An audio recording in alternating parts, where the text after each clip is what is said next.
Hi friends, இன்றைக்கி ஈஸியான மெத்தடில் நெத்திலி மீன் குழம்பு எப்படி செய்கிறதுன்றதை பார்க்கலாம். வாங்க வீடியோக்குள்ளே போகலாம். ஃபஸ்ட்டு ஒரு கடாயில் 2 டேபிள் ஸ்பூன் ஆயில், 1/4 டீஸ்பூன் மிளகு, 1/4 டீஸ்பூன் சோம்பு, 1/4 டீஸ்பூன் சீரகம், 1 டீஸ்பூன் தனியா நல்லா பொரிஞ்சதுக்கப்புறம் நான் 8 பல் பூண்டு வச்சுருக்கேன். ஸோ அதையும் சேர்த்து நல்லா வதக்கிக்கலாம். பூண்டு நல்லா வதங்கினதுக்கப்புறம் நான் 3 பச்சை மிளகாயை சேர்த்துக்கிறேன். 3 பச்சை மிளகாய் சேர்த்தாச்சு. சேர்த்துட்டு 4 துண்டு இஞ்சியும் சேர்த்துட்டு நல்லா வதக்கிக்கிறேன். நல்லா வதங்கினதுக்கப்புறம் நான் 3 பெரிய வெங்காயம் சேர்த்துக்கிறேன். ஒரு கைப்பிடி அளவு சின்ன வெங்காயமும் சேர்த்துக்கிறேன். சேர்த்துட்டு நல்லா வதக்கிக்கலாம். நல்லா வதங்கினதுக்கப்புறம் நான் 3 தக்காளி கட் பண்ணி வச்சுருக்கேன். ஸோ அதையும் சேர்த்துக்கிறேன். சேர்த்துட்டு 1 டேபிள் ஸ்பூன் உப்பையும் சேர்த்து நல்லா வதக்கிக்கலாம். நல்லா வதங்கட்டும்.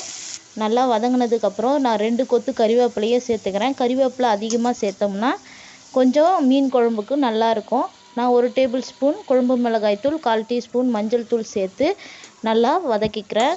நல்லா வதங்கினதுக்கப்புறம்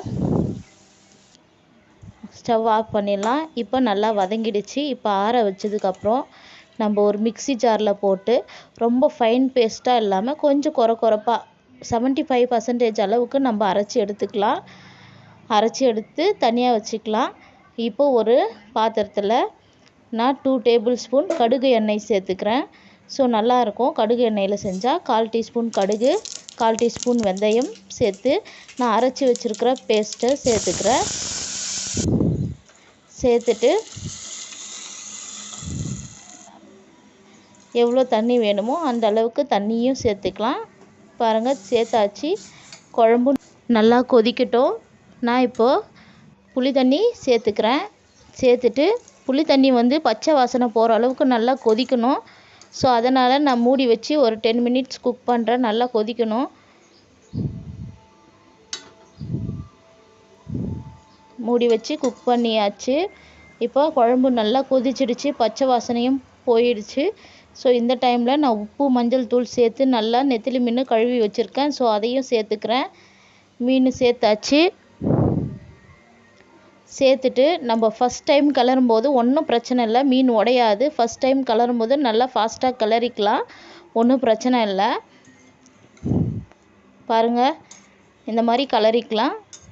இன்னொரு விஷயம் என்னென்னா, நெத்திலி மீன் சீக்கிரமாக குக் ஆகிடும், ரொம்ப டேஸ்ட்டாகவும் இருக்கும். ஸோ கலந்து விட்டதுக்கப்புறம் நம்ம ஒரு 5 மினிட்ஸ் மூடி வச்சுக்கலாம். 5 மினிட்ஸ் ஆகிடுச்சு. இப்போ மல்லித்தழையை தூவி லைட்டாக கிளறி எடுத்துக்கலாம். ஸோ பாருங்கள், இந்த மாதிரி மெதுவாக கிளறிக்கலாம். மீன் நல்லா குக் ஆகிடுச்சு. குழம்பும் நல்லா பச்சை வாசனை போகிற அளவுக்கு நல்லா கொதிச்சிடுச்சு. இப்போ நமக்கு சுவையான நெத்திலி மீன் குழம்பு ரெடி ஆகிடுச்சு. நீங்களும் வீட்டில் ஒரு தடவை ட்ரை பண்ணி பாருங்கள். கண்டிப்பாக உங்களுக்கு பிடிக்கும்னு நினைக்கிறேன். செஞ்சு பார்த்துட்டு கமெண்ட் பாக்ஸில் கமெண்ட் பண்ணுங்கள். தேங்க்ஸ் ஃபார் வாட்சிங் மை வீடியோ.